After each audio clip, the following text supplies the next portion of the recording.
Bonjour Maëlys.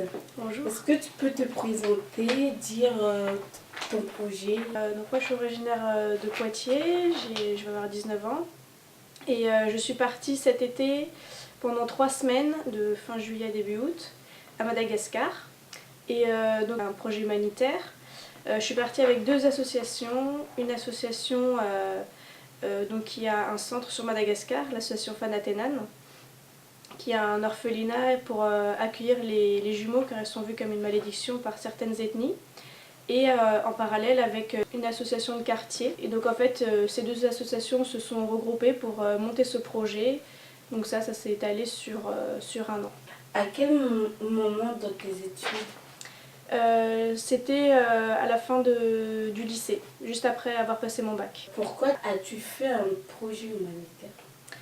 C'était donc déjà notre association de jeunes de quartier proposait souvent déjà des voyages mais plus à but touristique et là c'était humanitaire donc ça m'a vraiment tenté et je me suis dit que c'était une expérience vraiment à saisir car on n'en vit pas tout le temps et puis ce côté humain, aller voir un peu d'autres pays, tout ça c'est quelque chose qui m'intéressait et qui m'intriguait. Il faut combien de temps pour préparer le voyage?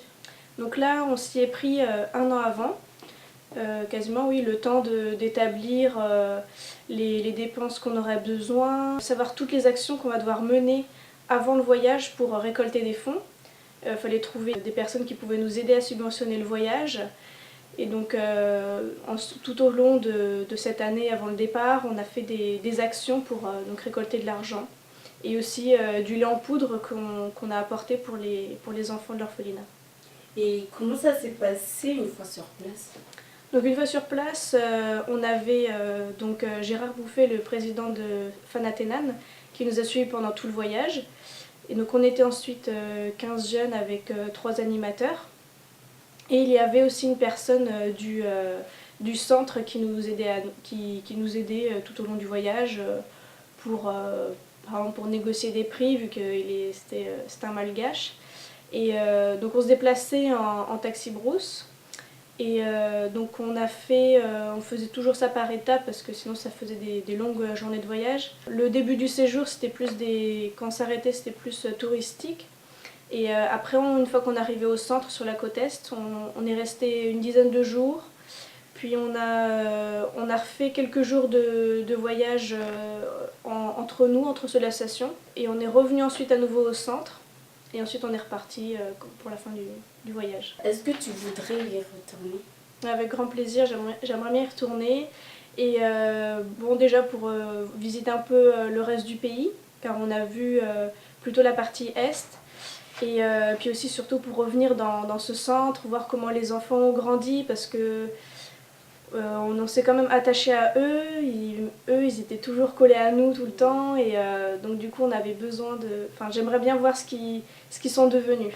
Et voir pourquoi pas s'ils sont retournés dans leur famille, parce que c'est aussi le but de l'association, que les familles reprennent leurs enfants pour qu'ils oublient cette malédiction. Voilà. Est-ce que tu as pu visiter le pays ou la ville? Donc oui, on a visité la capitale le dernier jour. Après, on a fait des étapes tout au long du voyage. Donc j'ai visité plusieurs villes, oui. On a même pris le train c'est le seul du pays qui date de la Première Guerre mondiale. Donc c'était un voyage assez épique. On a fait 15 heures pour faire 160 km. Il y avait plein de péripéties pendant ce voyage. Mais sur le coup c'est assez fatigant, mais finalement on en garde un souvenir, on en rigole après. Tu peux décrire la ville où tu étais? Donc la ville où on était par exemple sur le centre, c'était Mananjari, et donc là le centre est légèrement écarté du centre-ville, et après la ville est vraiment sur la côte, donc on n'est pas loin de l'océan. Et donc on a juste pu aller on n'a pas vraiment visité bien la ville, mais on a vu le marché. On est allé aussi pour continuer le marché, pour tout ce qui est crevettes, poissons, il faut aller sur la plage. Donc on allait sur la plage voir tous les pêcheurs un à un pour voir ce qu'ils avaient à nous vendre. Mais c'était une ville très très sympa. Quelle relation avais-tu avec les habitants ou avec les enfants? Alors avec les enfants, ils sont nombreux, donc bien sûr les nounous ne peuvent pas s'en occuper tout le temps et donc ils avaient un grand besoin d'affection. Et pourtant on nous avait dit de ne pas trop tisser de liens avec eux parce que nous on savait qu'on allait partir mais pour eux ça serait sûrement plus difficile. Mais bon, mine de rien, c'était un peu difficile de leur résister. Ils voulaient tout le temps des câlins, qu'on joue avec eux, ils s'agrippaient à nous. Moi j'ai gardé très bon, enfin j'ai construit de très bons liens avec une fille qui avait 13 ans. Et bon bah c'est sûr qu'elle a un peu pleuré quand on est parti. Et donc avec les enfants c'était génial. Avec les cuisinières et certains du personnel aussi, enfin ils étaient vraiment géniaux. Et après aussi avec les habitants, on a pu être en contact avec eux. Lors d'un mariage traditionnel, on a été invités. C'était quelqu'un du centre qui se mariait et nous on l'avait déjà vu parce qu'il était venu sur Poitiers, il faisait une formation en France. Et il nous a invités, mais c'était très, très gentil de sa part parce qu'il ne nous connaissait pas tant que ça finalement. Et on a été accueillis, mais c'était génial. Au mariage, les gens ils venaient nous voir pour danser, pour nous inviter à danser. Ils nous apprenaient les danses traditionnelles lors des mariages. Après, il y avait même des chansons françaises. Franchement, pour ça, le côté humain, il était extraordinaire. Est-ce que tu as gardé contact avec eux? Malheureusement non, après c'est spécial vu que c'est surtout les enfants. Par contre j'aimerais bien essayer de renvoyer avec la petite fille de 13 ans là, avec qui j'ai bien sympathisé. Parce qu'après les autres ils étaient quand même beaucoup plus jeunes donc ils se rendaient je pense moins compte de qui on était, pourquoi on venait et tout. Mais j'aimerais bien il y en avait deux jeunes filles comme ça, j'aimerais bien leur renvoyer une lettre pour leur donner des nouvelles et leur montrer que je pense toujours à elles. Est-ce qu'il y avait des jours où tu voulais revenir en France parce que tes parents, tes amis te manquaient? Pas du tout. Certes, c'était 3 semaines, mais j'en ai profité pleinement. Je savais que c'était une aventure que je revivrais pas une seconde fois, enfin, du moins pas tout de suite. Et puis bon, je suis déjà partie sans mes parents, je suis quelqu'un d'autonome donc ça m'a pas du tout dérangée. Et même si j'ai pas eu ma valise pendant 10 jours, ça m'a pas affolée plus que ça. Tu as gardé quoi comme souvenir? Déjà, c'est un pays très très beau. C'est vraiment...